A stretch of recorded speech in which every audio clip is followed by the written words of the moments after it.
आगडम बगडम आज म्या बनवते उत्तप्पम। काय मग बायको, आज काय स्पेशल आहे? अवधनी, आज म्या बनवते मऊ लुसलुशीत आणि झटपट होणारा असं उत्तप्पम। उत्तप्पा? अगं त्याच्यासाठी तर अगोदर तयारी करावी लागते। नाही जी धनी, हा एकदम झटपट होणारा उत्तप्पा आहे बघा। ह्याच्यासाठी अगोदर काही भिजत घाला, मिक्सरला वाटा, असलं काही बी करायला लागत नाही। आता मनात आलं की लगेच करायचं। चला तर मंडळी, तुम्हाला बी बघायचं असेल का नाही झटपट उत्तप्पा कसा बनवायचा ते, तर मग त्याच्यासाठी इथं मी 1 वाटी रवा घेतलाय, मिक्सरच्या भांड्यामध्येच घातला डायरेक्ट, आणि 1 वाटी तांदळाचं पीठ घेतलंय आणि हे एकदा मिक्सरला बारीक असं फिरवून घ्यायचं 2 मिनिटासाठी। आता हा रवा सुद्धा बारीक झालाय, त्याच्यामध्ये घातला अर्धी वाटी दही आणि त्याच वाटीने 1 वाटी पाणी घातलं, चवीनुसार मीठ घातलं। आता हे हलवून व्यवस्थित असं एकजीव करायचं आणि ह्याला मिक्स करून घ्यायचं।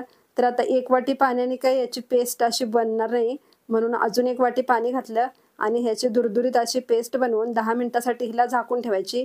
इथे एका प्लेटमध्ये मी कांदा घेतला, 1 कांदा बारीक चिरून घेतला, 1 शिमला मिरची बारीक चिरून घेतली, 1 टोमॅटो बारीक चिरून घेतला। टोमॅटोचा जो बीचा भाग असतो तो घ्यायचा नाही, फक्त सालाचा भाग घ्यायचा। 1 चमचा कोथिंबीर घातली बारीक चिरून, चवीनुसार मीठ घातलं, थोडंसं लाल तिखट घातलं आणि चाट मसाला घातला आणि हे मिक्स करून ठेवलं।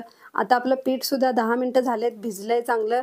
आता ह्याला एकदा हलवून घ्यायचं व्यवस्थित असं, आणि आता हे किती छान फुगले बघा। तर आता याच्यामध्ये घातला मी चुटकीवर खायचा सोडा आणि 1 अर्धा लिंबू त्याच्यावर पिळला। आता खायचा सोडा आणि लिंबू घातल्यामुळं आपलं पीठ छान फुगून येतं। तर आता हे थोडं हलवून घ्यायचं, एकाच डायरेक्शनमध्ये हलवायचं। आता इथं पॅन गरम केला, त्याला थोडंसं पाणी टाकून पुसून घेतलं, तेलाचा हात लावला आणि त्याच्यावर आपण वाटीनीच घातला हा उत्तप्पा, थोडासा पसरून घेतला, जास्त जाड नको म्हणून, आणि गोल असा बनवला।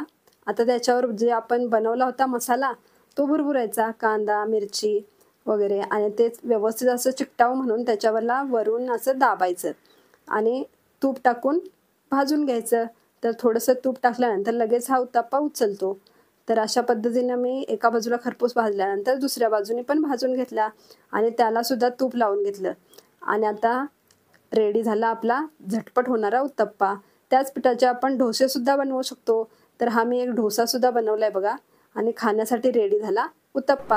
वा वा बायको, काय सुपर टेस्ट आहे याची, आणि इतका झटपट झाला। मंडळी, तुम्ही सुद्धा असा झटपट उत्तप्पा नक्की करून बघा आणि कसा झालाय मला कमेंट करून नक्की सांगा। पुन्हा भेटूया नवीन रेसिपी घेऊन, नवीन व्हिडिओ घेऊन। तोपर्यंत राम राम राम। राम।